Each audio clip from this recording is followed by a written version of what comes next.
Hello students, welcome to the first class of your Sociology Enrichment Program. In this class, we are going to deal with the first chapter of paper 1, which is about sociology, the discipline.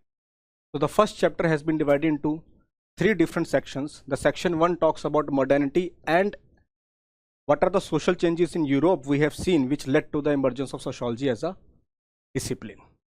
The second section of this particular chapter deals about scope of the subject, basically scope of sociology and its comparison with other social sciences. So when we talk about scope, that means what and how of the sociology subject and how we can compare that with other social sciences like anthropology, political science, psychology, history, etc. etc. The next and the third section of this particular chapter 1 talks about sociology and common sense, where we try to understand the divergence as well as convergence points between sociology and common sense. Now look at the PYQs which they have been asking from these 3 different sections. So in the first section, they are mainly targeting the Enlightenment period as well as modernity changes which led to the emergence of sociology, which is the demand of the question itself. So every year the terminology of question will be somewhat same. So for this particular chapter, you need to have one-pager notes where you will be highlighting the events and the impacts of those events, which is the real demand. Whenever we see the answer sheets of our students or different students from different institutions, whenever the question is related to what are the events or how this Enlightenment period led to the emergence of sociology, they write down the events only, which is not the demand of the question.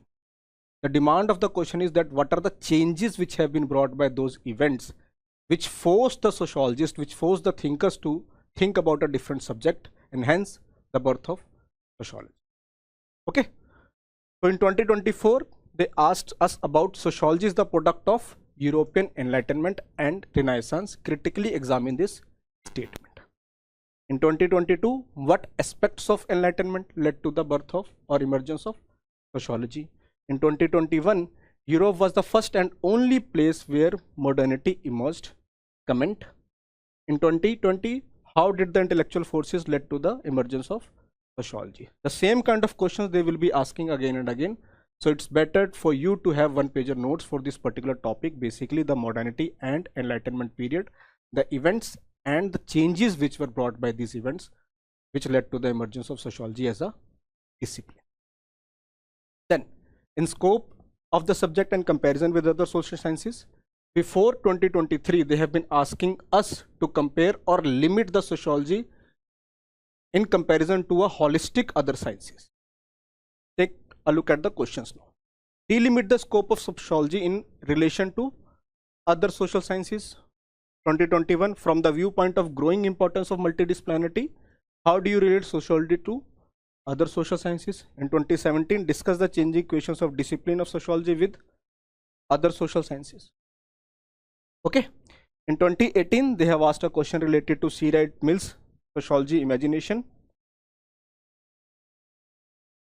And in 2020, they have asked us about the context of globalization, how the scope of sociology has been changing in India. That what are the events and their impacts related to globalization have been impacting or enriching our understanding related to sociology in India.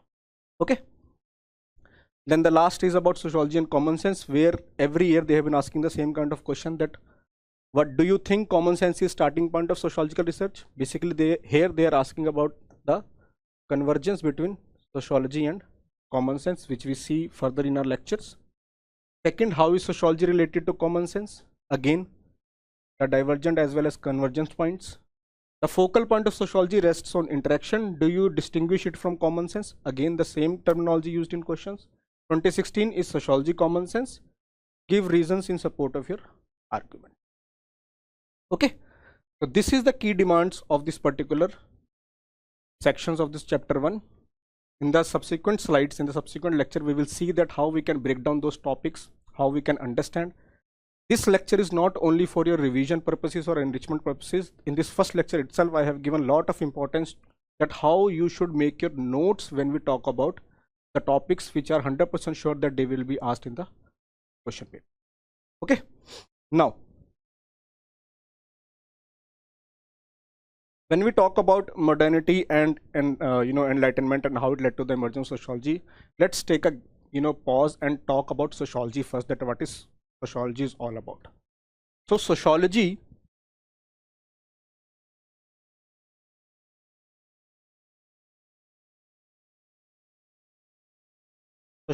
is basically a discipline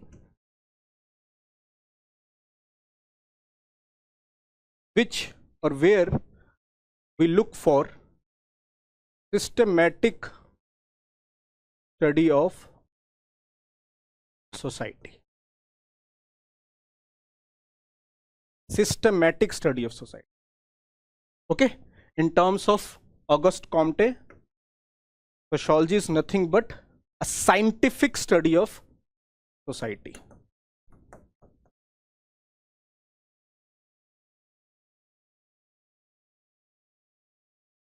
Why he talked about scientific study? Because his focus was on making laws, generalization of laws related to sociology, and he was very much influenced by the science, okay, the natural sciences subjects. That is the reason we call him the father of, he is known as father of sociology. And the positivist school, which we will talk in the next lecture, is initiated by him only. So different thinkers have different perceptions related to the sociology. According to Emil Durkheim, sociology is nothing but study of social facts. Okay, according to Talcott Parsons, sociology is about the study of social system. Okay, according to interactionist school, where we have talked about symbolic interactionist school, where we talk about G.H. Mead and all, sociology is nothing but about sociology study of social interaction. So this systematic study of society and the other definitions which we have talked about, they have one thing common, the society perspective. So that means everyone wants to study society. Okay, in this society we try to understand about social institutions, social forces, social change, the human behavior. When we talk about this human behavior is not in silos, is not separate, but in social conditions or social surroundings.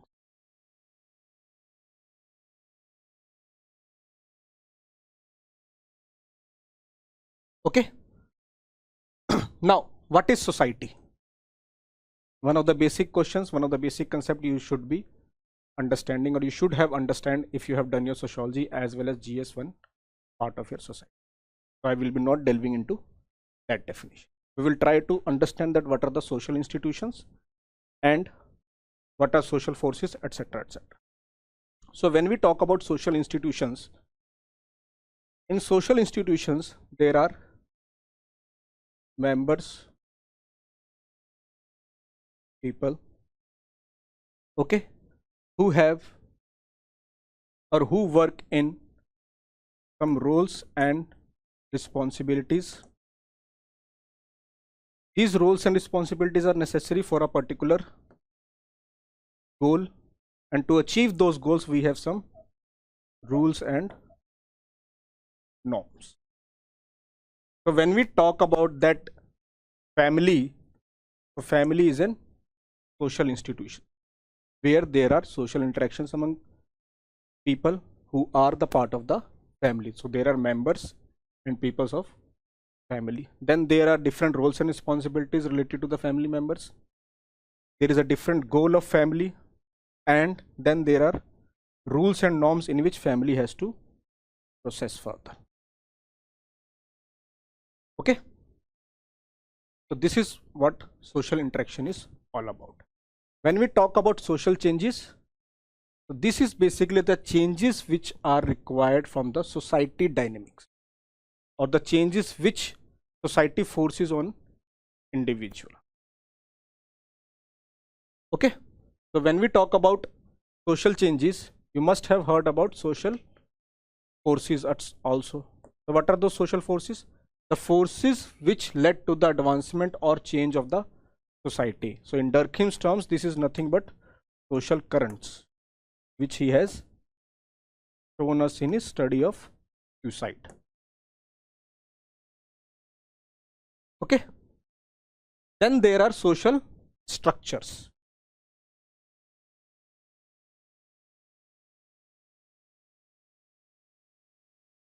So what are these social structures? These are nothing but the patterned, sequenced interactions between members of society which led to the birth of social institutions. Okay, so these are patterned, sequenced interaction, relationship between members of the society which has led to the birth of social institutions.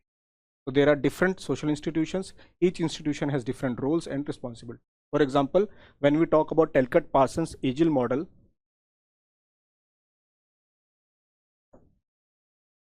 he talks nothing but about the importance of social institutions, that every social institution has to do its work which is required for the running of society, which is required for the sustenance of society. So if any social institution breaks, there will be change in society. Okay, he has given this concept of social system, that like as we human beings, we have some organs and each organ is necessary for the functioning of our body. Similarly, each social institution is necessary for the functioning of and sustenance of society. Okay. So when we talk about this human behavior, where we talk about social conditioning or social surroundings in which human behavior will be done, so human behavior cannot be done separately, cannot be done in vacuum. Every social force has an impact on a human behavior. So society has an impact on human behavior. For example, the marriage. In marriage, what we see? So there is social interaction, there is social gathering among people. So what is this social gathering is all about? To increase the solidarity of society. Marriage तो अकेले में भी किया जा सकता था, but that was not the necessary case in India, especially in the Indian society where we give so much focus to the collectivism. Okay. Similarly, if a child takes birth, there are mundan ceremonies where all the relatives will be called. Okay. Then comes C. Wright Mills. When we talk about his sociological imagination. So according to C. Wright Mills, sociology is about developing deep understanding to understand the society. And this deep understanding is different from common sense. Now, what is this common sense? Common sense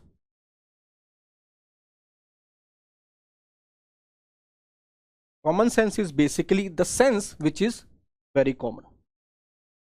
The sense which is very common. Basically the routine knowledge, which is nothing but a superficial knowledge.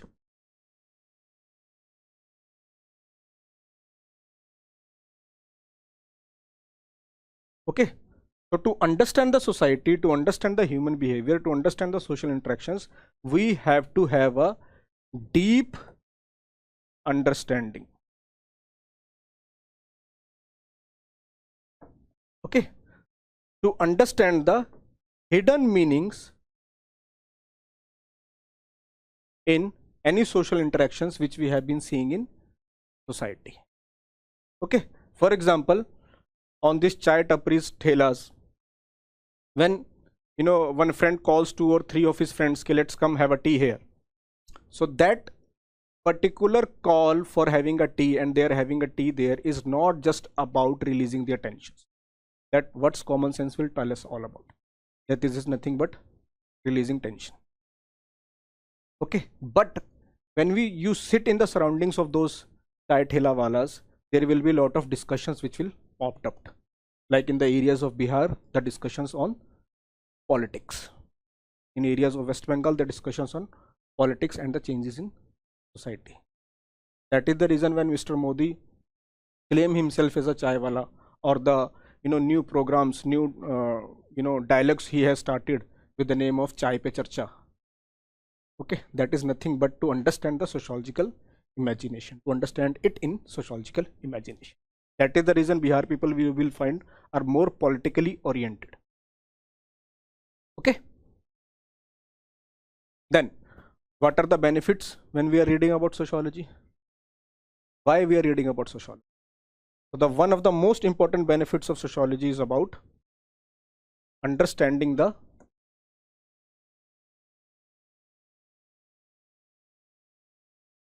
social ills or problems. So when Auguste Comte has talked about that we have to find the a subject, we have to make a subject who can understand the problems which have been brought up by the modernity and its changes, then he talks about that we have to understand the social problems, analyze the social problems and find out the problems of it. Okay.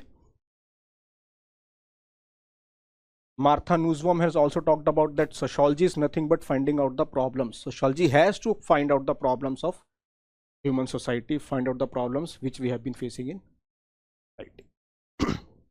Okay. Then second is what will be the second impact of sociology? The sociology is nothing but impacting the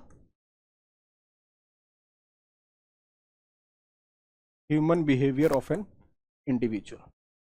Various social forces, various social currents, they are impacting the human to act in a certain way, which is what we have seen in the suicide theory of Emil Durkheim. Okay. Then sociology is very much necessary to understand the social development paradigm. So whatever the economic schemes, whatever the social schemes the government has been propagating and want that the lower level people should progress further and attain mobility in society, they all have a social angle to it.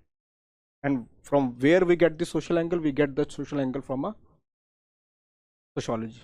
For example, when we initiated in the post-independence era the community development program, why that community development program failed?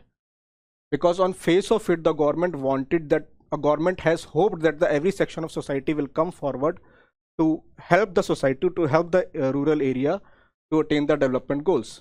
But is it relevant for the Indian society? Yes, the program was relevant for the Indian society. But was it feasible? No, it was not feasible. Why it was not feasible? Because of the continuance of caste-based discrimination in the Indian rural society. So whatever the programs we are initiating right now, we have to give focus to the different connotations, different social institutions of the society. Now, as the government has launched the Swachh Bharat Abhiyan, now earlier when we seen the reports that Swachh Bharat Abhiyan has been a failure, that these latrines, these washrooms which the government has been making, they have been used for storing grains and the people have not been utilizing them. Then the government thought about that we have to bring the behavioral change in the society. We have to bring out the gender security dimension in the society, in the everyday discussions of the rural people, so that they will be utilizing these toilets. So hence started the naming and shaming program, hence starting the gender security dialogues and discussions in the society. Okay. Then sociology also helps us to understand the social change or social revolution.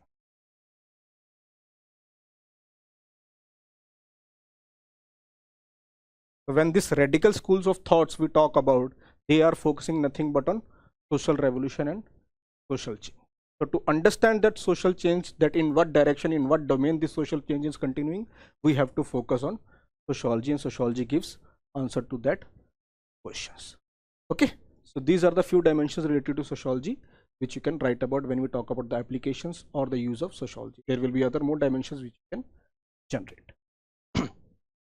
Other dimensions which can I write about here is to find out the hidden meaning or deep understanding, as I have talked earlier related to tea, right? Mills.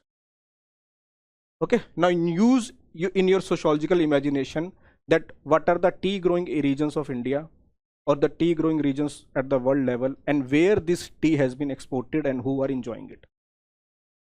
Okay, similarly take out the example and find out that which are the regions of coffee growing areas and from where this coffee, this coffee have been exported to, in which regions, and which people have been enjoying the benefits of. So the coffee is basically grown in very poor regions, for example in Africa and Latin America. But the coffee is used widely in the developed countries, developed regions, industrialized regions. So this is nothing but exploitation of rural areas, the backward regions, for the gain of, or for the taste of the developed. Okay, so this is what sociological imagination is all about. Then the other meaning you can write about it, that it is helps us to understand the nuances between different societies or culture. Okay, so if we find out the difference between the family of West and family of India, we have to find out the difference between religion of West and religion in India. We can use the sociological understanding, and sociology can be able to help us to understand that nuances, the connection and divergence points between those social institutions. Okay. Now moving towards your important theme of our first chapter, which is about the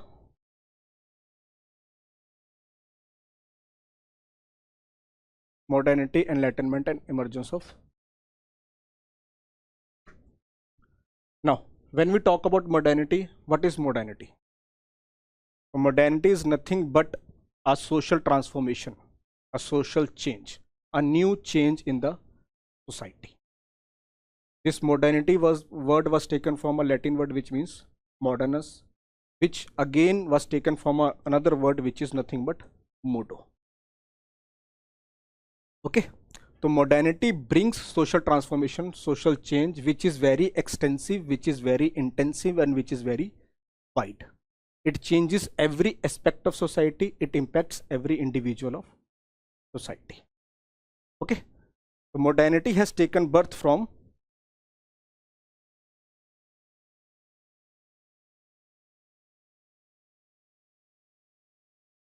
so you must have learnt about the concepts related to correlation and causation. Okay, so modernity has taken birth from modernization. So modernization is a possession for or cause for modernity. When we talk about this modernization, this is not a one-day process. So it is a process which spanned to hundreds of centuries. Okay, so when you see that in 1789 the French Revolution was there, and then before that there was a Renaissance period. Before it was also there was a Industrial Revolution. So because of all these changes, we have been seeing the modernity, and this is not this period does not suffice to this particular domain only. The Dark Ages or the medieval period of Europe were the precursor of this arrival of this Renaissance period. Further, the French Industrial Revolution, what was the precursor? The Commercial Revolution.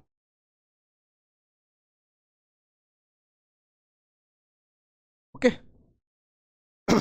Then now we see the roots of modernity.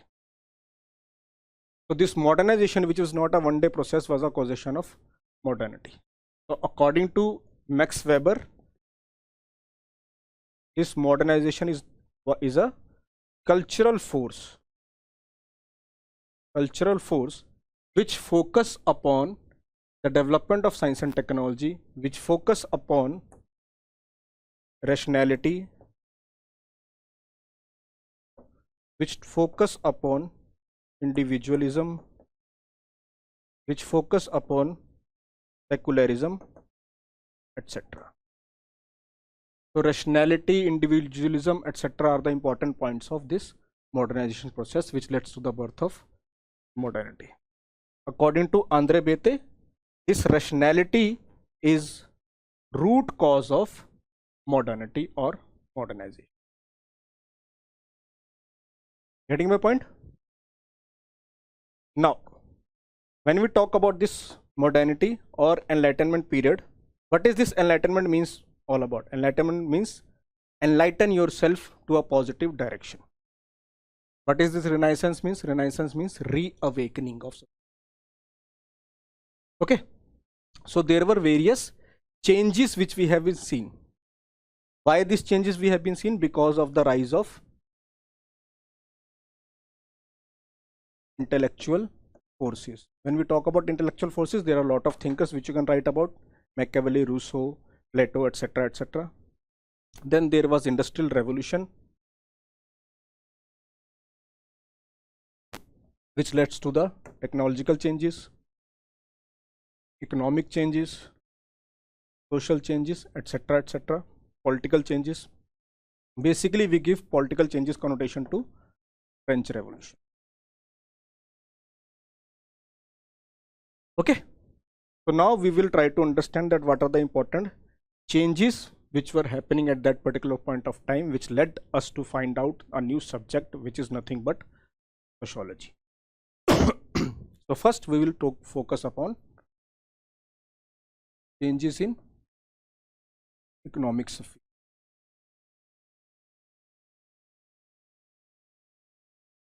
Now, what were the changes in economic sphere we have been seeing? So the first change which we can see is the change in mode of production. The change in mode of production. The feudalism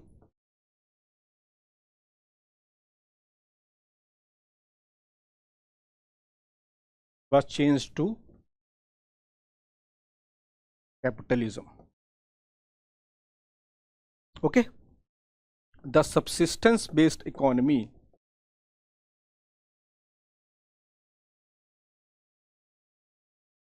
changed to mass production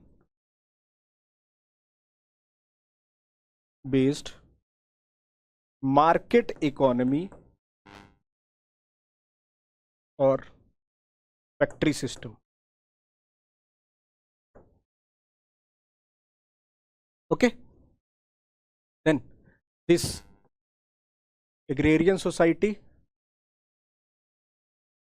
changed into urban society. There was class distinction. The feudals, lords, serfs, these distinctions led to or changed into the birth of new middle class as well as bourgeois class and proletariat class in terms of our Karl Marx. Okay, then there was a rise of free market economy.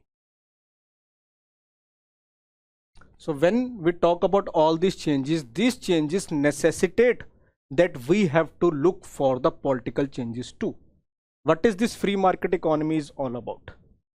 This free market economy is all about that there will be no holding of state, there will be no governance of state on the markets. Now everyone is free to do whatever they want to do. Everyone has a right to earn whatever they want to earn. So this free market economy made it necessary for a democracy in society. Okay, so we are going to understand the political change or changes in the political sphere. So there was from autocracy to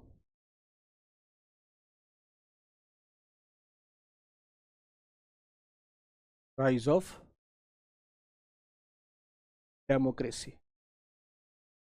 Okay, there was from monocentricity, that means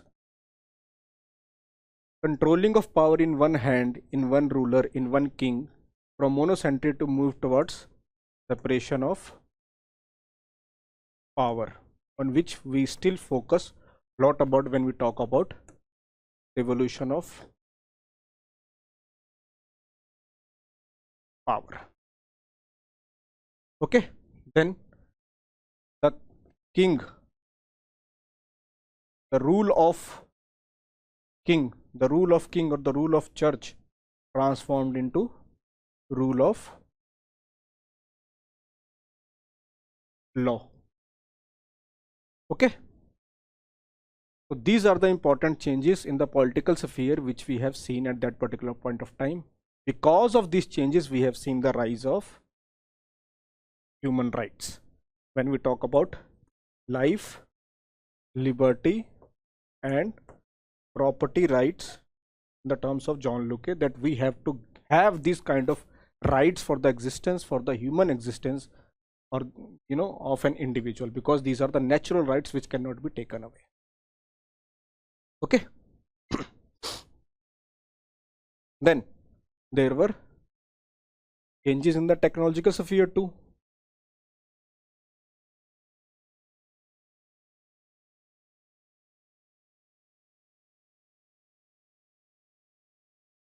There was rise of new technologies, new inventions. There was spinning jenny invented. There was invention of steam engine, which further led to the growth of industries and economic revolution. Okay, so all these, the economic changes, and for those economic changes, the political changes, then this technological changes, all that led to the change in on the sphere of social and culture. So socio-cultural changes. Okay, so new class formed in the form of middle class. Okay, then new political thought in the form of democracy,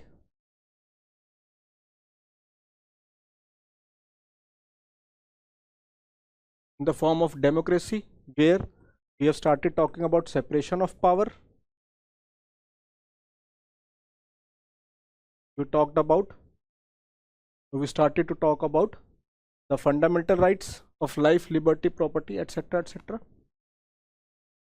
Okay, then there were changes in the social institutions like family. Now there were already urban areas earlier also, before this industrial revolution or before this economic changes in the European society. But because of this rise of industrial revolution, we have been seeing the increasing population in the urban areas, or the areas where the factories have been set up. So this led to the change in or increase in migration from rural or other areas to the factory based areas. So because of this migration, there led to the problems of slums. Okay, because of this migration, there is a problem from joint family to nuclear family. Okay, there was other problems related to the decreasing or degradation of workers' conditions, long hour of works. Okay, children were forced to work in the factories, etc. Then there were changes related to the religion. The role of church decreased, and that led to the increase of secularism. The role of church decreased and led to the increase of secularism. We have been seeing that earlier societies were collective society, where it was focus given to the collectivism, but now there is rise of collectivism decreased, there is rise of individuality. Okay, according to Louis Dumont, when he talks about the comparison of Indian society from the European or Western world in his Homo hierarchus and Homo equalus, he talks about that Indian society focus more on collectivism than individualism, whereas in Western we talked about individualism. Okay, then there is rise of parameters equal to, which focus on equality in the society. Okay, now all these changes were, when we see on the overview, or when we see it from another angle, all these changes seem to be very positive for the improvement of the society, but not all these changes were positive. So when we talk about migration, the slums problem, the changing of family institutions, that was not considered in a positive way, because any new change will create some problems in the society, and hence this positive change, the positive connotation of modernity, which in its definition itself talked about that we are moving towards a new change from tradition to modernism. So this change has created havoc in society, created problems in society. For understanding those problems, we need to find out a new subject, and that is how we talked about the emergence of sociology. Okay. Now, I will be giving you some ready-made templates which you can read as an introduction as well as conclusion in different lectures. So in this particular lecture, these are the screenshots which I have taken from the toppers answer sheets. Now look at this first particular modernity definition which the topper has given. So modernity is an ideological paradigm derived from Latin word modo, meaning just now or current, which we have just talked about. It can be viewed as a reaction to traditionalism, individualism over collectivity, and rational thought process. What the topper has done, he has given a proper meaning to this particular modernity word from its basic meaning itself, that it means modernus, which has taken from a word modo, which means nothing but just now or current. And then the topper has tried to add features of that particular modernity in the introduction itself, that it focus on individualism or collectivity, or rational thought process. Okay, then the other topper has talked about enlightenment, that according to Irvin Zetlin, sociology emerged as a result of enlightenment and many intellectuals reflecting on the conditions of society. So very basic language with the name of thinker. So these kind of templates you have to make for every topic which you think will be necessary for the exam purposes. Okay. Now these are the other templates which I thought of giving to you for the name of thinkers when we talk about modernity and emergence of sociology. So according to John Harris, you don't need to write the name of the book, name of the work which he has done. According to John Harris, sociology emerged as a discipline which arose in direct response to the social problems posed by modernity. What are the social problems we have seen there? Okay. Then according to Marshall Berman, modernity was not only about some new liberal ideas and practices, but was also about the existential experience of the conditions that they produce even today and their ongoing impact on human culture, institutions, and politics. So in this particular second definition which was given by Marshall Berman, the scholar has been talking about that modernity, which I have earlier taught, that it is not a one-day process, that it is a continuous process, continuing process. The impact of those changes or the changes related to modernity we have been seeing in the continuance even today. So this can be used in your conclusion part. Okay. Intellectual antecedents affecting emergence of sociology. So in this intellectual antecedents or the historical antecedents which you must have been seeing in PYQs of this particular chapter, they talk about nothing but the events which have led to the birth of new beginning. Okay.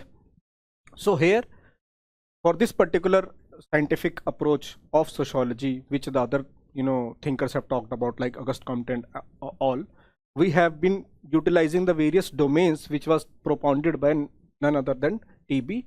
Bottomer. Okay, so one is about the scientific approach, that the rise of science in the society at that particular point of time, with the help of Galileo and others who have done various inventions, to falsify the ideologies which were propagated by the church on the name of religion. So they have tried to falsify that, and that led to the birth of new intellectual thoughts in the society, and hence the emergence of sociology. Then there was focus on reason, that whatever the human being have been finding in society, they started to ask logic, they are started to ask for reasons of that particular information, the particular existence of anything in the society. Okay, so because of modernity, there was rise of logic, there was rise of rationality, that if this particular thing exists, if church is saying this on the base of religion, is there any logic for that? They started to find out. Okay, then political philosophy, that there was a rise of new thoughts of politics, the new thoughts of democracy, liberty, equality, fraternity, right to property, etc., etc. So Montesquieu, Locke, they all started to ask the authority of state, they all started to ask question the authority of church, and they all wanted that we should be focusing on providing the natural rights which are guaranteed for every human being, that these natural rights are nothing but the human rights aspect. Then importance of history, that we started to focus on the evolution of society from historical paradigm, which was used by various thinkers like Karl Marx when he talked about his historical materialism, that he used the idea of Hegel, which talks about the ideal dialectics. He has propagated that into materialistic dialectics. Okay, then importance of biological theory of evolution. So Darwin's theory of biological evolution, where he talked about the evolution of human beings, those kinds of biological theory have started to be used by the thinkers who wanted to propagate, who wanted to find out the solutions of the new problems of society in the form of sociology, like Herbert Spencer. Then in Talcott Parsons' theory models also, you must have been seeing that he talks a lot about in a biological sense. Okay, so that whenever he tries to propagate his thought, for example, social systems, he used the analogy of biology, that like organs, if they are needed for the functioning of body, all the organs are needed for the proper function of the body. Similarly, all the social institutions of the society are needed for the proper functioning of society, and hence he termed it as social system. Okay, then surveys of social conditions. So in Europe, there started, especially in Britain, there was start of a social survey where with the help of empiricism, we started to find out that what kind of problems the society have been facing. Okay, so this particular screenshot has been taken from a topper's answer sheet. Here again you can see that how they have, in a minimum words, they have utilized the thought of T.B. Bottomer when we talk about the intellectual antecedents affecting the emergence of sociology. Like T.B. Bottomer notes intellectual antecedents like philosophy of history, biological theory of evolution, and social survey that led to the emergence of sociology. Okay, now in every one line he tried to describe that particular concept which he has been talking about, that philosophy of history, to understand the evolution of society from historical perspective, like Marx, Durkheim. Biological theory of evolution, Darwin's theory influenced Spencer in social evolution. Social survey, focusing on positivism school of thought. Okay, so whenever we will be forcing, whenever you will be looking for your answer writing skills, try to develop these kind of approach, that in minimum words you have to write the thinker name also, and also write about the thought which the thinker has tried to propagate in a very simplistic word. Now, scope of sociology. Now in this scope of sociology, we try to find out that what and how the society, the problems of society we are going to understand, and we are going to find out the solution. So understanding and analyzing, as well as finding out the solution of that particular problem in society. So when we try to analyze the society, when we try to analyze the society, we say that sociology is descriptive.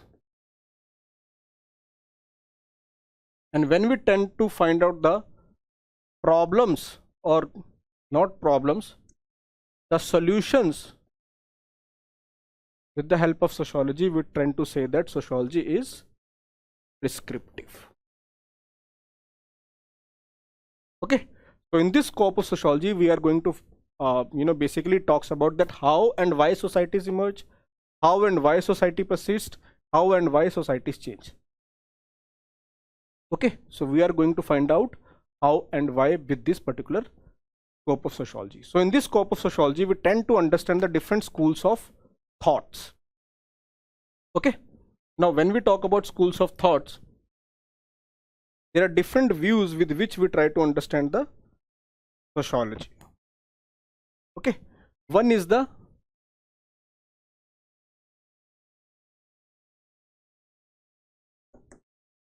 micro school of thought, and the other is a macro school. Now this micro school, it all talks about social interactions between individuals. So it focuses on small scale interactions.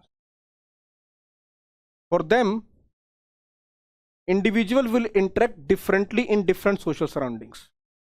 Okay, so when we tend to understand that society, we tend to understand that social this social interactions. Okay, so when two people are going to meet, for example dating, so they are going on a coffee date. So this micro school of thought will tend to understand that if these two people have gone for a coffee date, what is the motive behind it, and what are the meanings they attach to their discussion. So their motive can be in looking for a long-term relationships, their motive can be on looking for a short-term relationship, or their motive can be for a marriage purposes. For those interactions, with those interactions, they attached meanings to those interactions. Okay, so they focus on a small scale social interactions, small scale interactions. In this school of thought, we talk about symbolic interactionism and phenomenology. When we talk about phenomenology, phenomenology is nothing but study of a phenomena. Again, at a very simplistic, at a very micro level. We will deal about that in separate lecture. Okay. Then there is a macro school. They tend to focus on generalization of concepts. So basically they are inductive in their approach. Okay, so here they try to use the natural science methodology, and hence we talk about positivism, positivist school of thought. When this micro school of thought talks about social interactions, they talk about that we have to find out we can use quality data, we can have to find out the quality data. For that they focus on qualitative methods. But here, as we focus on generalization, we tend to find out the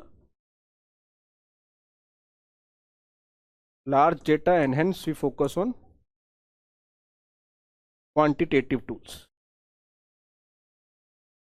For this macro school, this micro school is not helping into making of a discipline of sociology. Why? Because in society there are thousands, lakhs of interactions. Everyone is interacting with the other person, but in a different manner, having different meanings, having different motives. So if we are going to focus on these small scale interactions, if we are going to focus on this very low scale social interactions, how we are going to develop a theory, how we are going to develop a generalization. Okay, for this micro school, if this macro school is not focusing on human interactions, if it is not focusing on human behavior, what is the benefit of making a generalization?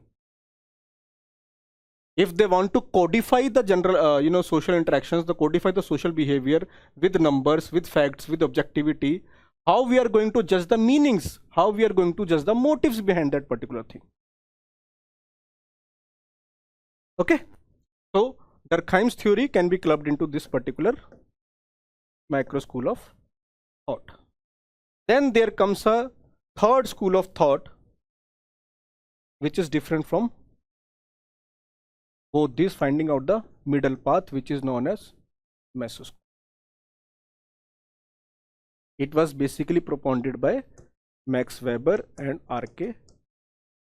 Morton, that we have to find out the middle path. Yes, we know about there are a lot of we have to focus on social interactions, human behavior. Yes, we have to focus towards generalization of social reality, so that we can make a theory out of it, so that we can make a discipline out of it. But if it cannot be done at the micro level, we should not be focusing to done at the macro level. We should find out the middle part. That is the reason he has given his ideal type. That whatever we are trying to study for it, make a ideal characteristic of that particular thing and then compare. Hence we talk about the comparative analysis, which is propounded by him. Then R.K. Morton comes, he talks about that we have to find out the middle path with the help of middle range theory.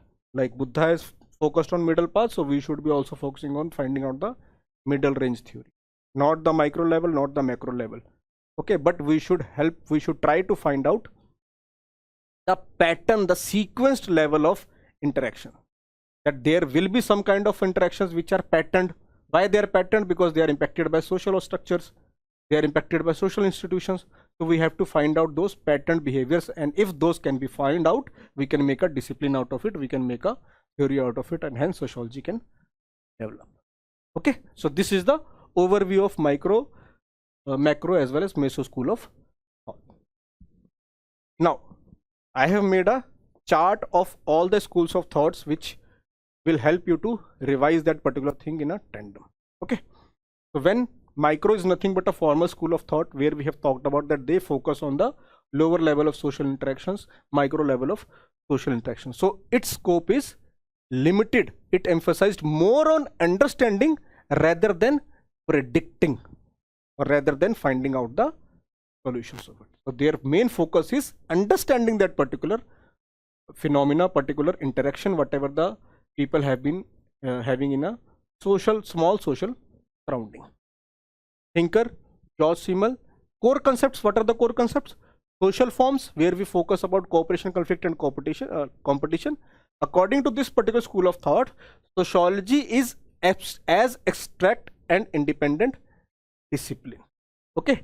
For macro school of thought, that we have to utilize the thought processes, we have to utilize the ideas of different schools of thoughts if we have to build up the sociology. That is the reason we have been, Durkheim has used datas etc. when he talked about his society theory, when he talked about his totemism concept, and those were nothing but taken from the natural sciences subject. Okay. Similarly, Auguste Comte has tried to use the physics rules when he talked about the finding out the social solutions to the social problems of society and developing a sociology as a different discipline. Then what are the example? That competition occurs in market and politics. In market also there is competition, in politics also there is competition. Same form will be there of competition but in different context. So we have to understand the context of that interaction, of that competition. Okay. Similarly, the macro school of thought, which is nothing but synthetic school of thought, they try to study all aspects of society and try to integrate content from different schools of thoughts like natural sciences and the other social sciences. Okay. The main propounder, Emile Durkheim. Sociology is both general and special science. It focus on the macro school of thought focus on generalization. So for that generalization they focus on data, and that data is nothing but focusing on empirical and holistic understanding. So that empirism, facts, figures, that becomes very much important. The quantitative analysis becomes very much important for this macro school of thought. So in division of labor theory of Emile Durkheim, he used economics concepts, psychology as well as sociology. When he talks about division of labor, he is talking about that how organic solidarity, mechanical solidarity concepts he has used. Those are nothing but the sociological concepts. Then he has used the motivation, that how the worker can be motivated, can be helped in finding out the skills, helped helped in making interaction in the society. Here he has used the psychological concept. Okay. Then structural functionalism. Structural functionalism is the school of thought which focus more on the structure, more on the social institution to find out the solutions, to find out the understanding or analysis of any concept in the question. So focus on structure and its functions of society. Institutions exist to maintain social order. As we have seen when I was talking about Talcott Parsons Agile model, that these are nothing but focusing on social institutions, that how different social institutions are focusing in society, how different social institutions need to work in tandem in society so that the society will be in sustainable manner. Okay, so thinkers Radcliffe Brown, Talcott Parsons, M.N. Srinivas, etc., etc. Society as an organism, function, dysfunction, value, consensus, equilibrium, so system needs, all these are core concepts of this particular school of thought. So whenever you are talking about structural functionalism, you should have a proper understanding of what the core concepts are. What is function, what is dysfunction, what is value, consensus, what is equilibrium, etc., etc. Then M.N. Srinivas, he has given a consider as caste as a mechanism of social order. Why the caste is considered as a mechanism of social order? Now caste is an social institution, a structure for this structural functionalism. So caste is a social order institution, a mechanism of social order. How? Because it defines the division of labor, it defines roles, it regulates the behavior of an individual. How a lower caste individual has going to interact with the upper caste individual. So it defines the social behavior, it defines the parameters of social interaction even today in the rural India. Then conflict theory, conflict school, conflicts, they always tend to find out the conflicts in the society. Okay, so they are always looking for inequality and conflict in the society, the major proponent being the Karl Marx. That according to them, whatever the changes we have to see in the society, these changes will come from class conflict. And what is this class conflict? The conflict between different classes. जैसे marks ने propound किया that the society from capitalism to communism will move if the lower classes will fight with the upper classes, the conflict between the proletariat and bourgeois class. That will lead to the birth of class revolution, and hence revolution is nothing but a radical social change where every parameter of society will be changed. That is the reason he talks about the change in radical change in politics, radical change in economy, radical change in religion. Okay, the core concepts of this particular school will be historical materialism, class conflict, power and domination. How we can give an example of this particular conflict? That right now, even in today's society, we have been seeing conflict among lower class and upper class. Okay,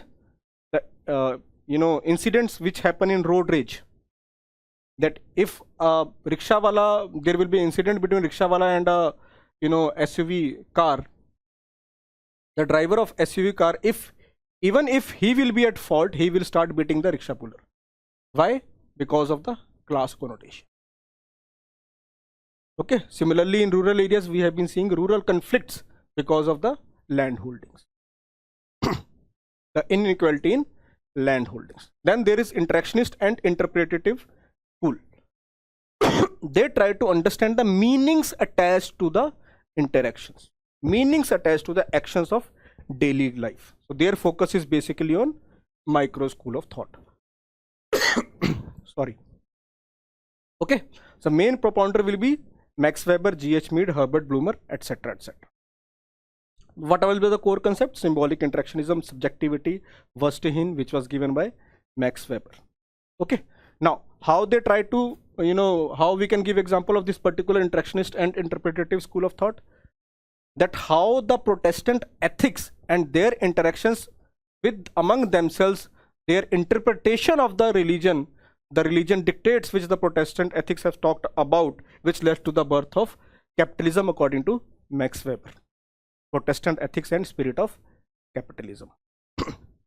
Then phenomenology and ethnomethodology, they try to find out the understanding of interactions from the people's daily routines, that how the people have been interacting in their daily life, they make process out of it, they try to understand that interaction. And Hence we talked about the one school of thought which is talks about dramatology.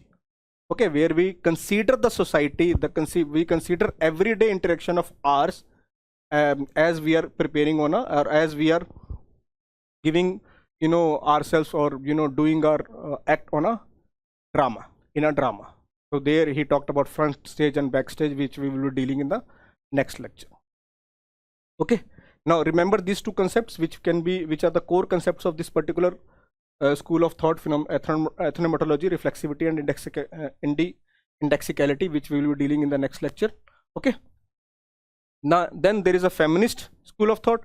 For feminist, whatever we have to try to understand from a societal perspective, from a sociological perspective, we have to give a gender equation to it. We have to give a gender dialectics to it. Okay, so we have to focus on gender so that we can understand the inequality, that how the patriarchy and other structural discriminations, they create inequality in the society.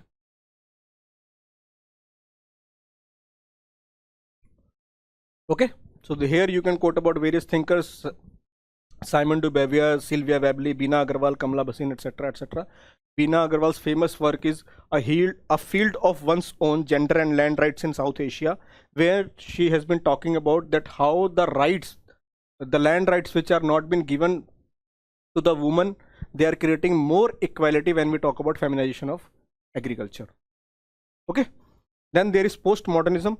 The postmodernist school of thought, that talks about that how the positive change we consider of modernity, that how this modernity has creating more problems in the society.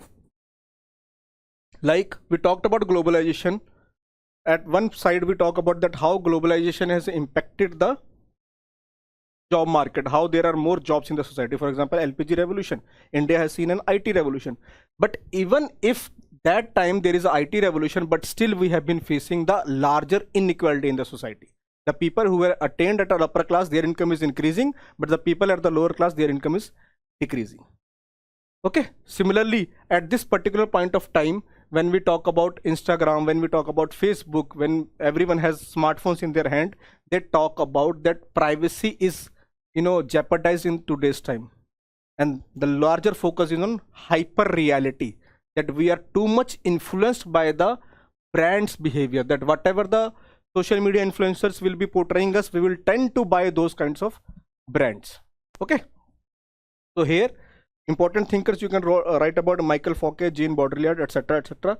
The hyper reality is concepts of Jean Baudrillard. Okay, so Instagram reels versus real life, that whatever you see in Instagram, you tend to that hamari life bhi aise hi honi chahiye. Okay, similarly consumerism, that how brands shape your identity. You don't choose brand because you want to choose it. Brands force you to choose that particular thing.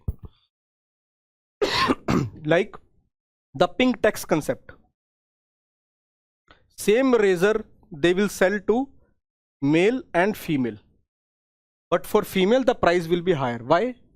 Because uska color change hoga, uski command positioning ऐसी की जाती है that this is the only brand for female, this is the only product should female use, but the brand will be same, the product will be same, but the branding is different. Okay, and for that branding they choose to tend high prices. So whenever you will be revising this particular school of thought, try to make a table out of it. I will try to post this particular table in a Telegram channel. Okay, you can look for this particular Telegram channel is @Sociology _ Sunya IAS. Okay, here you can, we have been posting the current affairs material also related to sociology. You can use that information. I will try to whatever the revision part which I can make, with which I can help you out so that your revision can be strong. So for that I will be posting these tables or whatever the new content I will be making related to note making skills. I will be posting there. You can look for those materials at that particular Telegram channel. Okay, now moving forward. So that was the school of thought, scope of sociology related to different schools of thought. Now there another question which comes around, that globalization and its impact on the emergence of sociology, and how this globalization have been changing the discussions related to sociology. Okay, so globalization, what is globalization? The increasing interconnection between different countries at the different level, economic level, political level, social level, etc., etc. Because of this globalization, there are a lot of changes we have been seeing in society.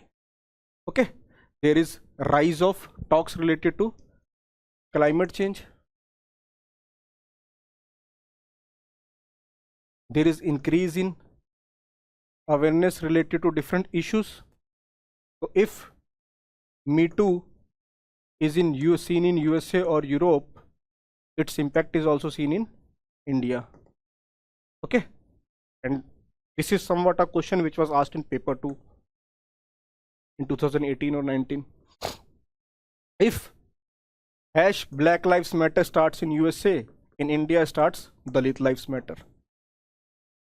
Globalization has helped us to understand the intersectionality. For some, like Bina Agarwal and etc., this globalization has led to the increase in inequality in society. Dipankar Gupta says that it has given or led to the rise of new identity in the society.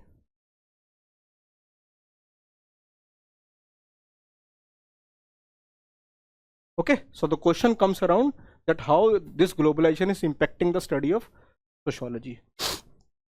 So I have taken the screenshot again from a topper's answer sheet, where this topper, the question is again was about that how globalization has been impacting the rise of sociology and changing the discussions related to sociology in India.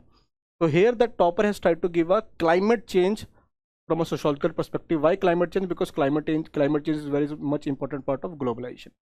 That because of this climate change, there is a historical perspective related to it, that the developed countries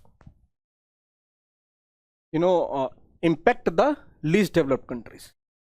Okay, then political, global summits being organized and their effectiveness. Then economical, the principle of climate justice and climate equity like CBDR, etc., etc. Then cultural, impact of climate change to indigenous tribes, women, etc. Okay, because of this climate change, this international issues can be answered in your answer sheets, needed to be there in your answer sheets.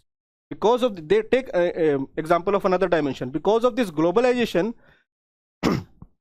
because of this rise of climate change and all, we have been seeing the rise of sea levels.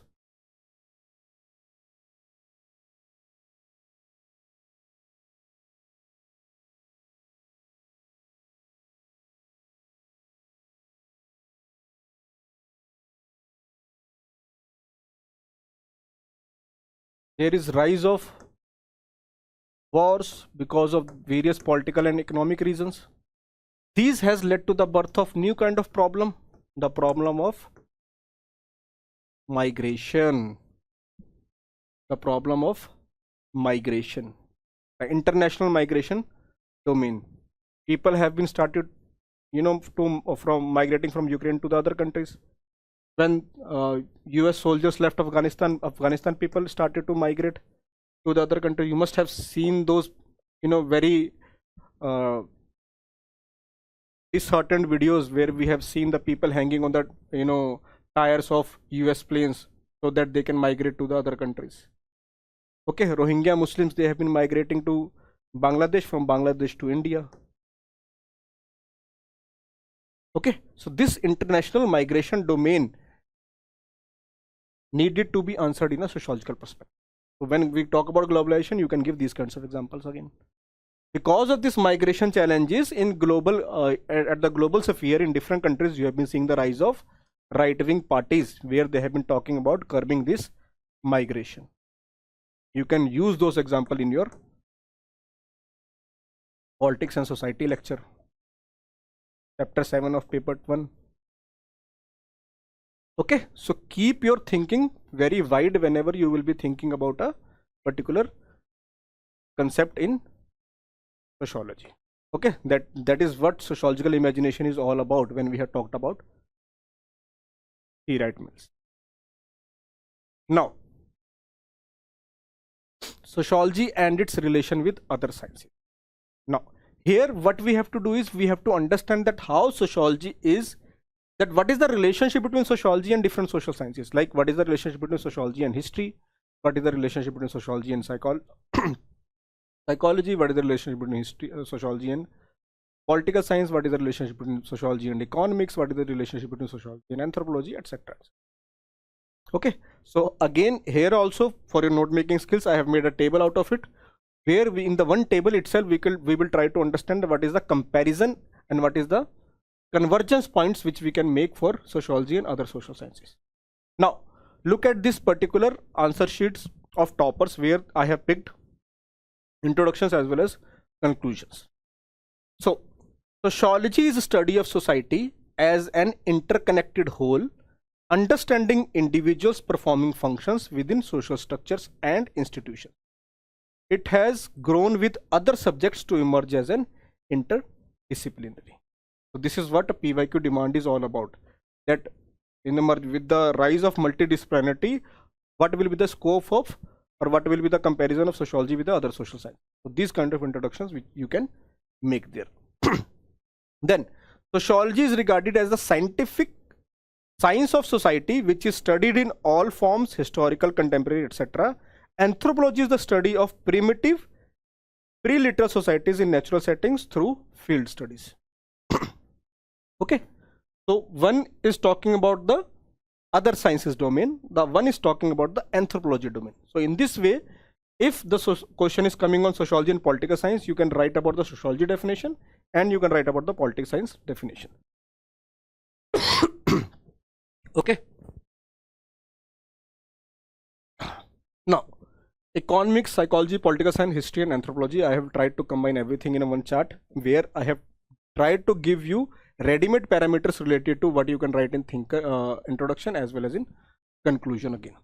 Now economics, what is the primary focus of economics? That economics try to study the production, distribution of resources in the society, whereas sociology is all about systematic study of society to understand the social instructions, social behavior, social forces and social change. Okay, how it differs from sociology? So how economics differ from sociology? So economics focus on accountability, it focus on profit making when we talk about capitalism. Okay, so economy focuses on rational choice, utility and markets. It considers the economic behavior as self-interested and very calculative, which can be used in a positive sense, which can be used in a profit making sense. Okay, how it converges with sociology? That economic behavior is influenced by social norms, class, caste and institution. How this economic behavior is influenced by social norms? Now if you have been visiting to any rural area, or any of you have gone to any rural area, you must have seen large ads of big brands on rural walls. For example, there will be ad of Horlicks. So in this ad in the rural areas, you must have been seeing, if this is a large ad on any rural wall, the ad will say that rural Horlicks in ₹5. So increase the stamina and boost the stamina of your child, boost the proteins in your child in just ₹5, and there will be some pictures of it. Why they have been propagating this particular ₹5 ad on the rural walls? Because the sociological studies have made them to understand that what is the purchasing power of that particular rural area is. They are not going to invest ₹250, ₹300 to buy that particular product for their child. So they want to convey that even in ₹5 you can take care of your kids, that these urban amenities can be utilized by your kid in rural areas in just ₹5. They are nothing but using the sociological imagination to target a new audience. Okay, so economic behavior is influenced by class norms, caste norms, etc., etc. For example, take a caste based occupation. The economy of one particular caste in Indian society during the feudal times or even today in the rural areas have been decided on the caste basis. That is nothing but economy behavior is influenced by social norms of social institution as caste. Similarly, religion as a social institution, it also impacts economic behavior. Like the upper caste only will be pujaris of temples. Okay. Yesterday itself there was a news when the Dalit bride and groom, they were stopped to enter in a temple. Okay. According to Pierre Bourdieu, a true economic science would look at all the costs of economy, not only at the cost that corporations are concerned with, but also at crime, suicide, and so on. So in this particular definition, he tries to combine sociology and economy. What kind of thinkers you can write about here is Karl Marx mode of production. That how he says that the economy, the control on the forces of production led to the rise of one class and degradation of the other class. Similarly, Max Weber's Protestants ethics and spirit of capitalism. That one religious community who focuses on the doctrines of their religions, that has helped them to attain positions in capitalism or the rise of capitalism. Then Amrita Sen talks about capability approach. That whatever capabilities or capacities in Indian society the people have, that depends on their position in the society. So if we want to change that particular position, if we want to give the solutions to modernity, provide chances of mobility to this population, we have to provide them chances, we have to increase their capability, and that capability is not only economic, we have to increase their social capability too. Now for examples, what can be the examples you can quote? So when we talk about gender budgeting in Indian economics, whenever the budget is passed in the parliament, whenever there are discussions in the parliament, we talk about that budget is centered around middle class. Now from where this connotation of middle class is coming? Again from economic connotations. Okay, so this middle class, the budget focusing on middle class is nothing but example of convergence of sociology and economics. Similarly, the budget focusing on gender, the gender budgeting which we talk about in budgeting, budgets in whenever we talk in politics, that is nothing but part of our convergence of sociology and economics. Okay, then comes psychology. Psychology is nothing but study of individual behavior, cognition and emotions, whereas sociology try to examine the social interactions, social influences on behavior like socialization, norms, rules, etc., etc. Okay, how it differs from sociology, how psychology differs from sociology? That it focus on intra-individual process, perceptions and personality. It is more clinical and experimental. So for psychology, experiments, the lab experiments etc. can be done, but which are not been used in sociology, which are impossible in sociology. How in a lab you can utilize, you can experiment on human behavior? How in a lab you can experiment on human interaction? That is very difficult.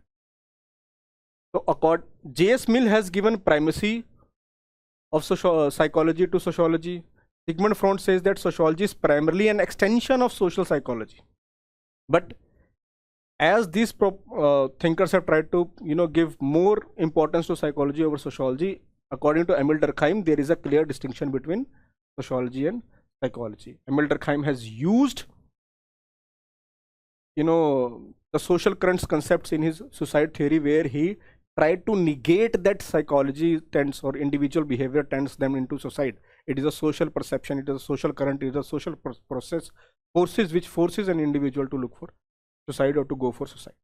So he tries to differentiate between sociology and psychology. Okay, what is the convergence?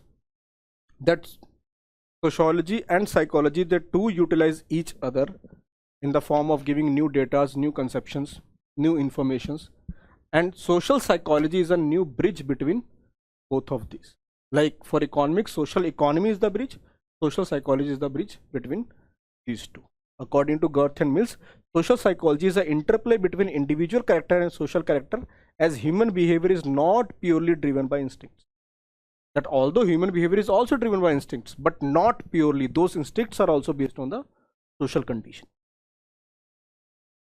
What are the thinkers you can quote? Emil Durkheim's G.H. Mead. Emil Durkheim's collective consciousness, the suicide theory, G.H. Mead's symbolic interactionism is all about based on the social psychology. Okay. For example, role of peer pressure in teenage. So in teenage, whenever you will be in teenage, you were in teenage, whatever your other friends were doing, you should have, घर पे आके आप भी वही चीज demand करते होंगे अपने पेरेंट्स से कि if my friend has that kind of a geometry box, I need that kind of a geometry box. If my friend is going on a leave, I will be also going on a leave. Okay. Then political science. The political science is nothing but study of governance, power structure, legal laws, etc., etc. Okay. Whereas sociology studies power in a broader perspective, not in a very formal perspective where we talk about political science. Political science tries to study power in a very formal structures like political parties, government, etc. So how it differs from sociology? Studies formal structures, parliament elections. It is normative in approach. It is normative in approach. That it tends to find out the norms within which, the rules within which this power should function. That the constitution has laid down these norms. So the political parties, the government of the day should function in those norms. Okay. Whereas sociology, it studies power in informal spaces. That power not only in governance, not only in government, but in family, in workplaces, in social surroundings. Okay. So for example, caste, the higher caste have higher power in rural surroundings. The dominant caste concept, which was given by M.N. Srinivas, it also highlighted that the power dynamics based on the caste, that the dominant caste will be holding more power in a society rather than the lower caste group.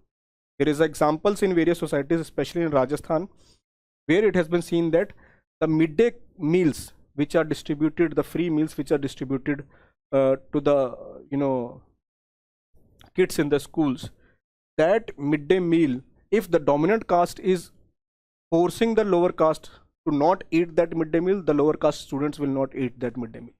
So they are changing the behavior of the lower caste people. Okay.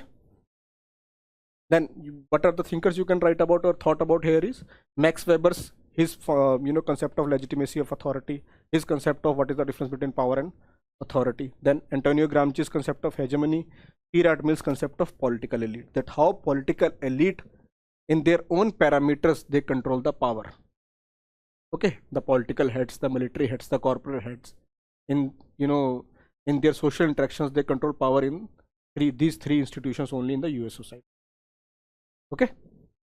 Then in India we can write up the example of the Panchayat Raj system, that even though we have tried to give power to the women at the lower level in the Panchayati Raj, but still the Panchayat Pati syndrome has been controlling the power in the rural spheres. Okay. Similarly, the vote bank politics, which is nothing but depending on caste, class and religion based politics. Then comes history.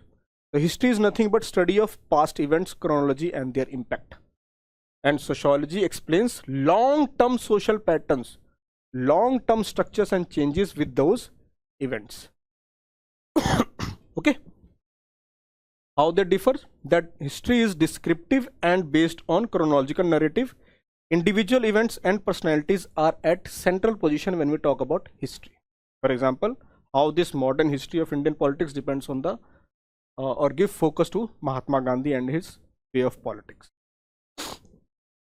Okay. According to G. Howard, history is past sociology and sociology is present history. So he wants to give a convergence points between history and sociology, which you can conclude, which you can use in the conclusion of your answers. According to Radcliffe Brown, sociology is nomothetic while history is ideographic. That sociology focus on generalization. Sociology focus on generalization, giving a theory kind of approach, where history focus on single events at one particular point of time. According to Karl Popper, historicism is bad. Why? Because historicism forces people to think about the past only and not to find out the solutions of present. Okay. Now, various thinkers have utilized the historical process or historical evolution in their thought processes, like Karl Marx have used historical materialism. Okay, Emmanuel Wallstein's world system theory, it's nothing but how this, developed countries in historical times in colonialism, they have tried to uproot the, lower countries, poor countries, and utilize their resources for their own gain. A.R. Desai have used this Marxist way to understand the exploitation of Indian society, the rise of nationalism in Indian society. Okay. Then anthropology. Anthropology is nothing but study of simple primitive societies. According to Radcliffe Brown, when we talk about simple societies, sociology and anthropology are same. According to Malionsky and A.L. Grover, sociology and anthropology are twin sisters when we talk about the primitive societies, when we talk about the simple society. Okay, but how they differ? That anthropology traditionally focus on the simple societies, but sociology focus on complex modern societies. Sociology is considered as a subject which has been developed after industrialization. Okay, so modernization is considered as the birth, the industrialization is considered as the birth of sociology.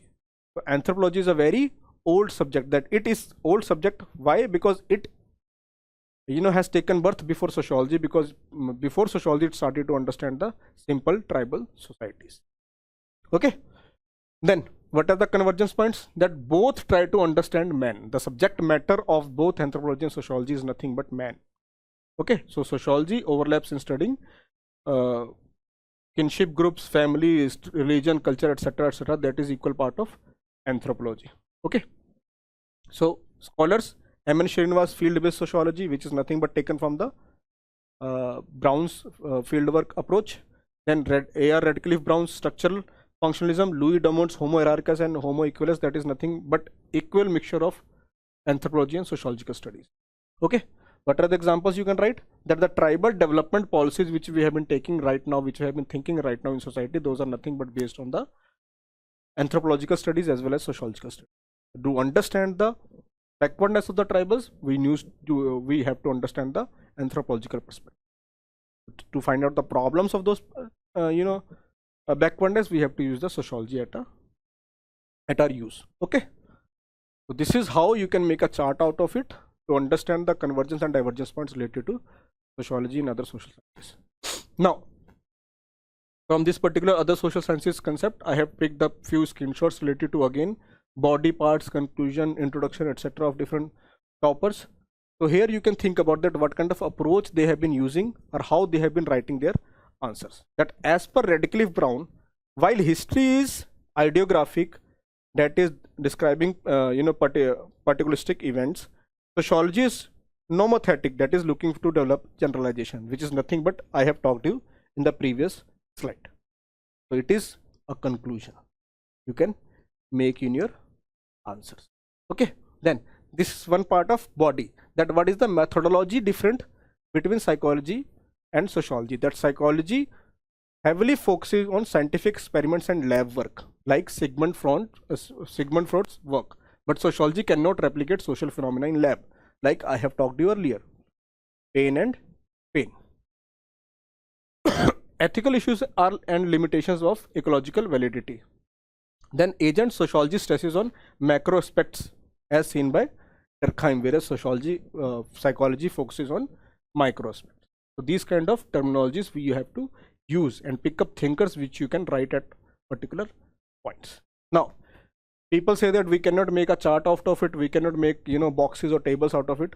So whenever there is a question related to sociology common sense, sociology and its convergence, divergence between different subjects, always make a table. Sociology, psychology, sociology, anthropology, sociology, political science, sociology, history. Always make a table to highlight the divergence points as well as convergence points, so that it will be a visually soothing to the eyes of examiner who will be checking your answer sheet. Okay, now look at here. Major concepts: psychology deals with behavior and emotions to understand the lived phenomena, importance of individual, but sociology emphasizes on social structure. Here this particular topper has tried to make a simple block diagram of it. Sociology, society and individual, equal relationship from society to individual, individual to society, whereas psychology, individual, society. Okay, so try to write those kind of approach. Now here I have shown you here that in this particular conclusion the person has tried to use the name of a thinker, but here look at this particular conclusion. It's a very simplistic, a two-liner conclusion. Hence psychology and sociology, although different, witness convergence with changing schools of thought. So even though if you don't have any time, just try to write these kind of important terminologies even in your conclusions too. Make it very simple, keep it very simple if you don't know the name of thinker. But he has write witness convergence with changing schools of thought. So those changing school of thoughts gives more importance to its conclusion. Okay. Now sociology and common sense. What is sociology? We have already read about. What is common sense? I have told you about common sense also. Common sense is nothing but the sense which is very common, a superficial information which we have in society, which is based on our social structure, which is based on our social interactions in a very layman language. Okay, now look at this introduction which was given by toppers, that sociology is regarded as the systematic study of social structure, processes and institutions, while common sense is organized, typified stocks of taken for granted knowledge according to schools. Typified, taken for granted knowledge, that means a routine knowledge. Okay, जैसे मैंने example दिया था that you are calling your friend to have tea to relax yourselves, but in different domains, that tea sitting, the tea chai tapri area will be a different connotation, like will become a political arena of political debates. Then common sense, another topper sheets. Common sense refers to the routine taken for granted knowledge about our everyday life and activities as propounded by Max Weber. Very simplistic introduction. You can also write and score at least 290, 300, 310 marks. So these are the toppers who have scored very good marks in their sociology exam in recent years, from 2024 to 2018. Okay. Then another toppers introduction. Sociology is the study of social structure, institutions and pattern of interrelationship, while common sense is the knowledge that a lay person has about day-to-day life. Now I have given you 3 templates of introduction where everyone is saying the same information but in different way. One has used a proper thinker, one has tried to add a thinker name into a common simple definition of common sense, and the other has written without any thinker's approach the definition, which is equally good to the other two. Okay. Now what is difference between sociology and common sense? Then we will try to understand what are the convergence points between sociology and common sense. So what is the source of common sense? The source of common sense is your everyday experience, your personal beliefs, the cultural system which you have been born, in which you have been born. Okay. According to Goffman, this is the knowledge that people use to make judgments and navigate their way around the world. This is the judgment. The common sense knowledge is what people use to make judgments and navigate their way around the world. Anna? For example, if you see a particular person who is from Bihar, you will be considering him as a person जो rural background से ही है, even though he will be living in a city in Bihar. अगर आप देखोगे, बात करोगे again the same example of Bihar, that you will consider that he will be not knowing any kind of English. ये तो हम करके ही बात करता हो. That is what common sense makes us about, because that is what we have been believing from so much time, and it becomes a judgment of ours. Okay. Whereas sociology, it is based on systematic study, the definition which we have used earlier, that common sociology is a systematic study of society where we try to understand social interactions, social behavior, social forces and social change. Okay. it depends on observation and research. It will not make judgments unless and until we are focusing, that is based on the empiricism, unless and until we have a proper deep understanding of that. What are the thinkers you can write about is that Peter Berger, according to him, sociology debunks common sense. So whatever the judgments you have been making based on your common sense, that judgments can be debunked by sociology with its deep understanding, analysis, okay, and focus on empiricism. Then methodology. Its methodology is uncritical, intuitive and spontaneous. There is no proper methodology to judge the common sense. But whereas in sociology we have to be empirical, we have to focus on data, we have to focus on statistics. It has to be logical, analytical and methodical. So there has to be methods developed. That is the reason we talk about research methods and analysis in our third chapter, where we will be talking about the different methods with which the research of sociological thoughts, sociological concepts have been done. For example, Durkheim's suicide. So Durkheim's suicide changed the perception that suicide is based on common sense knowledge. कि suicide वही करता है जो परेशान है अपने individual level पे. That was the common sense. It is an individual act. But Durkheim changed that notion with its theory of suicide, where he talks about that this is not an individual act, this is forced by the social currents. So society is responsible for that particular individual suicide and not the individual himself. Okay. Then scope. The scope of common sense will be narrow, local and cultural specific. तो जो आपके culture में important बात होगी, you will be focusing on that particular aspect only and make judgments on that base. Whereas in sociology we will be generalizing the focus, nomothetic approach which we have seen earlier. Okay, it will be have a broader scope. Now common sense says that women are very emotional, but sociology will help us to understand that these gender roles are socially constructed. कि बचपन से ही socialization ऐसी होती है that you will be forced that men are brave and women are emotional. Pink belongs to women and and does not belong to male. Okay, so the social conditioning, the socialization from the primary stages itself creates discrimination between genders.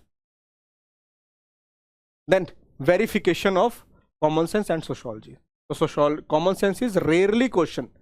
It is based on कि सबको तो यही लगता है, सबको तो यही लगता है. Okay, that in periods you should not visit your temples. Common sense है भाई, सब कहते हैं. But what is the deep understanding behind it? Why we are creating a discrimination at the times of period among women? Okay, nobody questions that.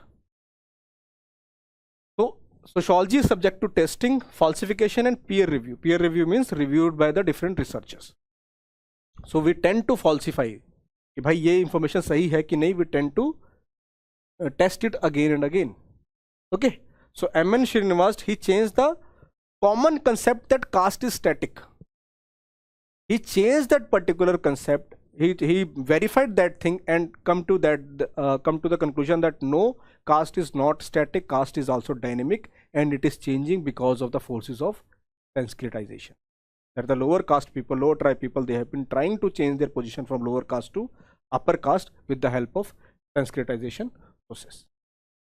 Okay, then comes bias and prejudice. Yes, common sense creates social stereotypes. Common sense creates social stereotypes, it creates prejudices, it tried to create an ideology in a society which is based on that culture, that cultural centric perspective of one particular area, one particular region. Whereas sociology tends to be value neutral and objective. According to Max Weber, that objectivity is yes difficult in sociology, but still we can be value neutral in our studies. So sociology does not focus on biasnesses, it focuses on value neutrality, it focuses on objectivity. Emil Durkheim, according to Emil Durkheim, common sense perceptions are prejudices which can mar the scientific study of social world. That if we are focusing on the biasnesses and prejudices created by common sense, if we are giving importance to that, the scientific study related to society can be jeopardized. Okay. According to Anne Oakley, as an example which you can quote, gender roles are social constructs, not natural truths. So biasnesses and prejudices which we have been seeing in on the basis of gender in work spheres, on the basis of gender in political sphere, that can be challenged, that needed to be challenged on the sociological understanding, because of common sense this prejudices, this biasness has created that woman does not know how to run the country, how to govern. Okay, but if you focus on sociological data, there was a one study which was done in Kolkata Municipal Councils,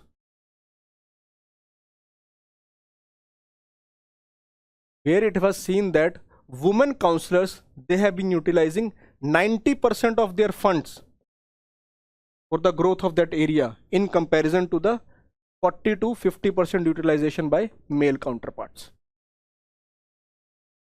So again, this particular biasness which was created by common sense that has been changed because of sociological understanding. Okay, then what is the function of common sense and what is the function of sociology? So common sense maintains the status quo and it confirms the expectations of society, that society should think in this particular, the individual which is part of society should think in this particular manner. Okay, but sociology, it critiques society and exposes the inequalities which we have been seeing in society on the basis of caste, class, religion, etc., etc. According to Peter Berger, the fascination of sociology lies in the fact that its perspectives makes us see in a new light the very world in which we have lived our lives.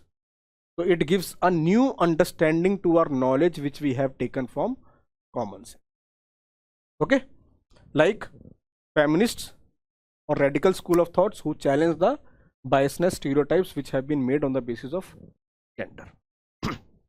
Then what is the contemporary use? So because we have too much focus, we create our biasnesses on the common sense. That is the reason we have been seeing the rise of fake news information on our WhatsApp university. दिमाग तो लगाना ही नहीं है.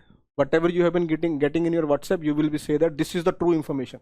हाँ नेहरू ने ये किया था, हाँ गांधी ने ये किया था, हाँ मोदी जी ने कर दिया ये चीज. We have to get out of that. Everything is not based on common sense. You have to have a deep understanding. You try to, fact check your information with the knowledge which the other people have been giving in society. Okay, but sociology, it counters misinformation through critical reasoning. Okay, like in COVID, when during the COVID-19 vaccines, there was a lot of stigma attached to it. Because of this COVID vaccines, if you will take COVID vaccine, you will become this, you will become ill. Because of this illness, you will die.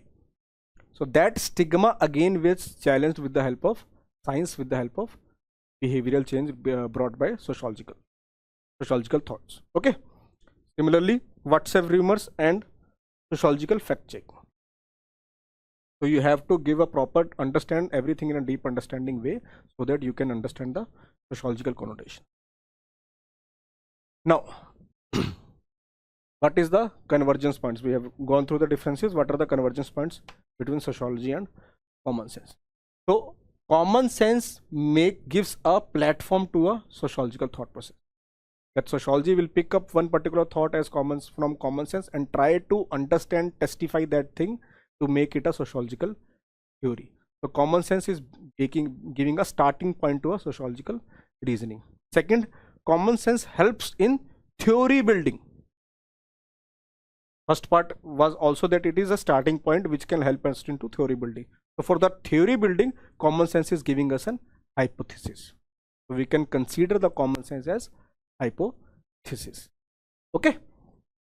So both have shared subject matter, both deal with society, human relations, norms and everyday life. Both try to study family, religion and different social institutions. Then starting point. Sociology sometimes begin with questioning common sense observations. As for Anthony Giddens, sometimes sociological knowledge also itself become part of common sense behavior. Okay, like Max Weber Protestant ethics started with a common observation about capitalism only in the Protestant regions. Okay, then accessibility. Common sense provides raw materials to your sociological imaginations. According to Murray and Reed, common sense and science are together used to expand man's understanding of truth. Okay, like studying of social trends. on Instagram, on Facebook, on YouTube, to understand that where society has been moving. For example, when we talk about the rise of discussions related to women rights and all, so #Me Too movements was a very much important event in that domain. Because of that, we started to have more security.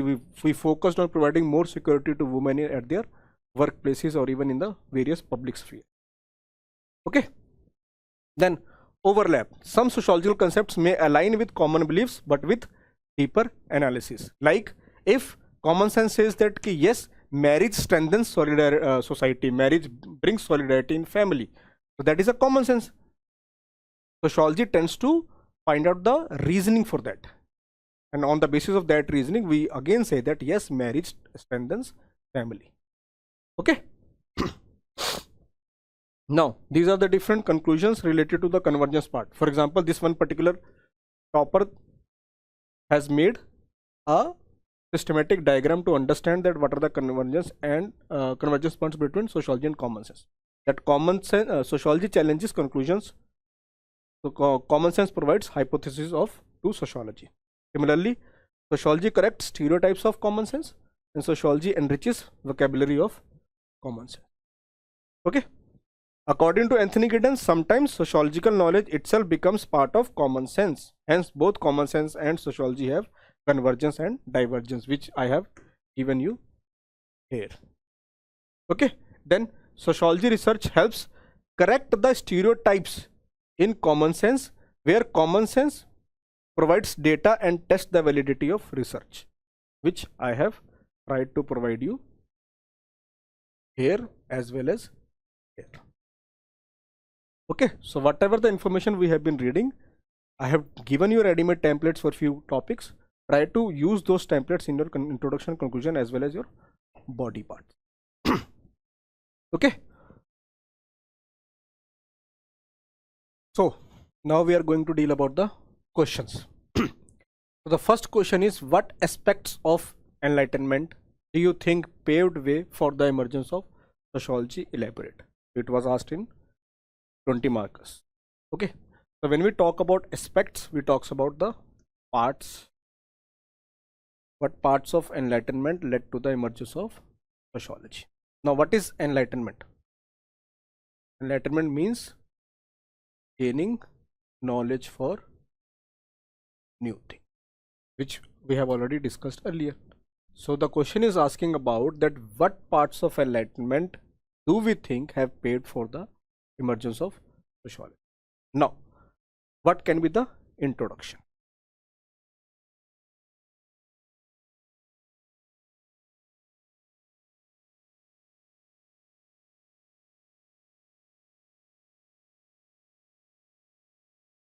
Now, the introduction can be that how we consider Enlightenment as an important movement in the historical times. That Enlightenment is nothing but an intellectual movement spanning hundreds of years, which has led to the rise of new awakening of the society, gave new concepts, new learning to the society, which has led us to emergence of sociology. Okay, here again you can make a block diagram related to that how Renaissance period has given birth to Enlightenment, where we talked about questioning the authority of king and church and starting focusing on logic, reason, etc. Okay. Then comes the body part, that what are the points you can write in the body. So here we can write about the rise of scientific thoughts, which we can talk about rationality, logic, reason, etc., etc. Then we can write about the various revolutions which were brought by Enlightenment periods at that particular point of time. Basically, the democratic changes, political changes. Okay, Then we can write about the new intellectual influences which broaden the scope of enlightenment and reasoning in society. So quote here John Locke, quote here Thomas Hobbes. Okay, whatever the thinkers you have prepared, Aristotle, etc. Pick up one lines of everyone. We have given in the model answers various thinkers. Pick up one line of anything, two thinkers, three thinkers which you want, and write their readings here. That yes, John Locke focus on the giving more rights to the individual. Okay. Hume's focus on challenging the authority of religion, questioning the religion itself. Okay. Then you can again write about the new kind of changes in the society which were brought by enlightenment, like the Industrial Revolution, French Revolution, etc., which again propagated new thoughts to the society and hence the emergence of. Okay. Now what can be the conclusion? So I have already given you a ready-made template related to conclusion.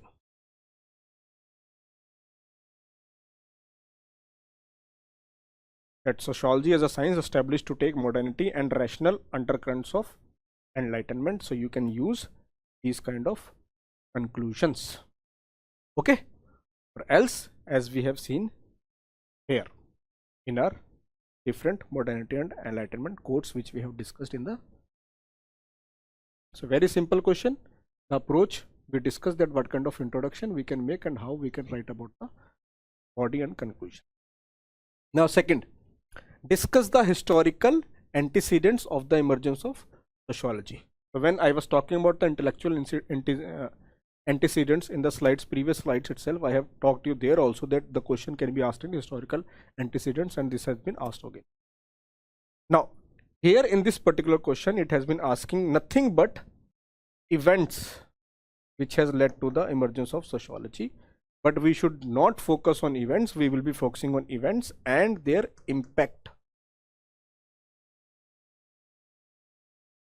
Okay.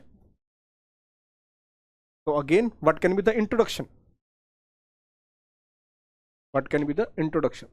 That the changes in society brought by modernization and enlightenment, which was spanning hundreds of years, or which was spanning in historical times, those changes forced the social thinkers to look for a new subject to find out the solutions to the problems propagated by these changes. Okay. Quote there Auguste Comte, who talks about the sociology has to find out the problems of society, solutions to the problems of society, or Martha Nussbaum, who also talks about that sociology needs to find out the problems of solution to the problems of or social ills of society. Okay. Then in body, what will be the body? In body, write down about the different events first. That here there was commercial revolution, there was industrial revolution, there was French Revolution, there was American Revolution, which led to the paved way of sociology, emergence of which changed the society. Then write down coming out the impacts of these events, that there was rise of urbanism. With this urbanism, there was rise of migration. With this rise of migration, there was change in the family setup. There was change in religion. There was change in religion aspects. The orthodoxy of church was decreasing and the principles of secularism was rising. There was rise of rationality, logic. There was change in the society where now the society is focusing more on individualism, not on collectivism. Okay. There was rise of new kind of crimes. There was rise of poverty. So write those impacts which we have discussed earlier in our lecture. Now conclusion, that these important historical events and their impacts have changed the face of society, and hence we have been seeing the birth of new discipline, sociology, which was earlier called by Auguste Comte as social physics. Okay. Now moving forward, from the viewpoint of growing importance of multidisciplinary, how do you relate sociology to other science? So the question examiner has been asking us about that. Yes, there is increase in multidisciplinarity. That means one subject is not enough to understand the society, to not understand the social larger problems and find out the solutions of that problems, we have to club sociology to the other sciences. So how that can be possible? So what can be the introduction? In introduction, right, sociology is the systematic study of society where we try to study society as a whole with social interactions, social behaviors, etc. But to understand the society as a whole, we need to give importance to the other sciences as propounded by our macro school of thought.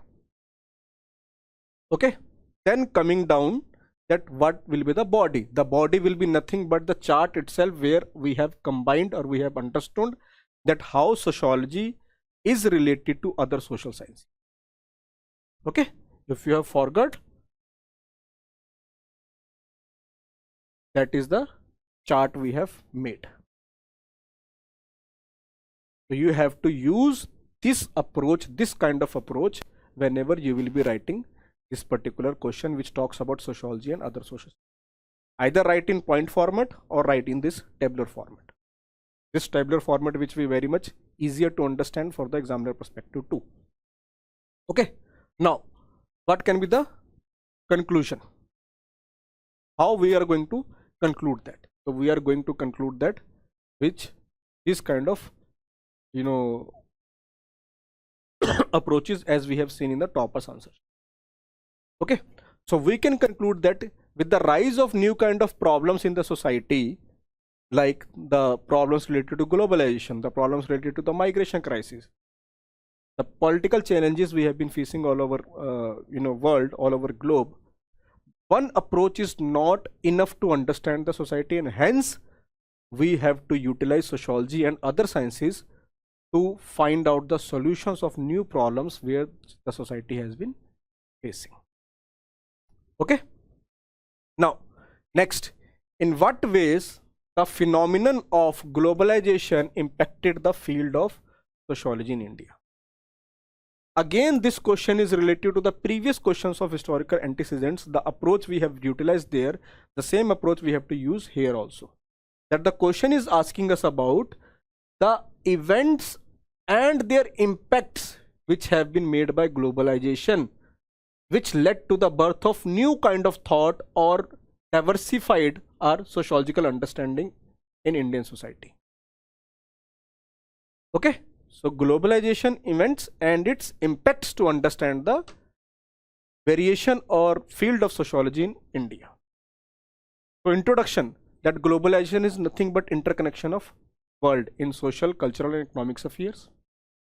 In India, we have seen the larger rise of globalization in 1991 LPG reforms, which has impacted society on a whole. Okay, then write down how that globalization has led to the birth of new middle class in India.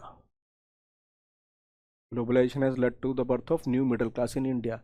So to understand the rise of this new middle class, understand the problems of this new middle class, we have to diversify our sociology understanding.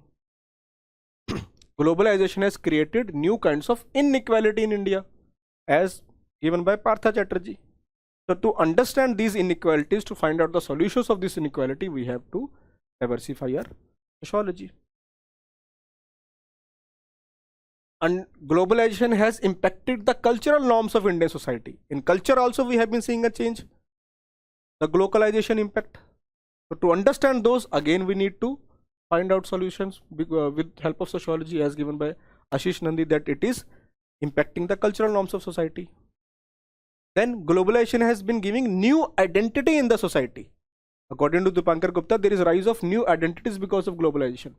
So these new institutions which you have been seeing in society, like the rise of live-in relationships, the rise of people who are not getting married, this is nothing but impact of globalization again. Okay, so to understand these changes, we need sociology. Globalization has led to the rise of new kind of problems for the society, like the climate change, migration crisis. For those, again, we need a new understanding of sociology. So these are the pointers we have to make. Then conclusion. that globalization is an impact which is not only economic in nature but has impacting social, political and cultural structure of society. So to understand that impacts, we need to diversify our sociological understanding, a sociological base in India, and it is how it has been impacting the Indian society. Okay, you can write again in pointers the body parts. You can also write about the political challenges or political dimensions related to globalization. That the rise of democracy all over the world has impacted the rise of democracy in India. The right to information, that is nothing but part of the globalization impact, which has changed the face of political nature of Indian society. Okay, the Lokayukta Act, etc. That in USA even president can be impeached, but that was made possible with the help of this Lokayukta Act, where we're trying to about the making government accountable. Even the Prime Minister is accountable now. Then, is sociology common sense? Give reasons in support of your argument. So this is nothing but convergence and divergence points, which we have seen in the common sense table, that we have to write here. So introduction, sociology meaning and common sense meaning. That sociology is a systematic study of society. Common sense is a routine taken for granted knowledge. Okay, according to school or any thinker which you remember. Then write down the divergence points. Then write down the convergence points. For convergence points, try to make a flow chart, which we have seen earlier. You know that how common sociology enriches vocabulary of common sense. How common sense provides hypothesis or primary material to. Okay. Then in body, try to conclude with the N3 guidance perspective, that both are necessary to understand the society. Sometimes one help the other, and other times other help the one previous. Okay. Then these are the practice questions which you have to practice at your home. Feel free to connect with us anytime you need. Okay. Do practice these questions and do read chapter 2 before attending the lecture second, which we will be taking in next time. Okay. All the very best. Take care.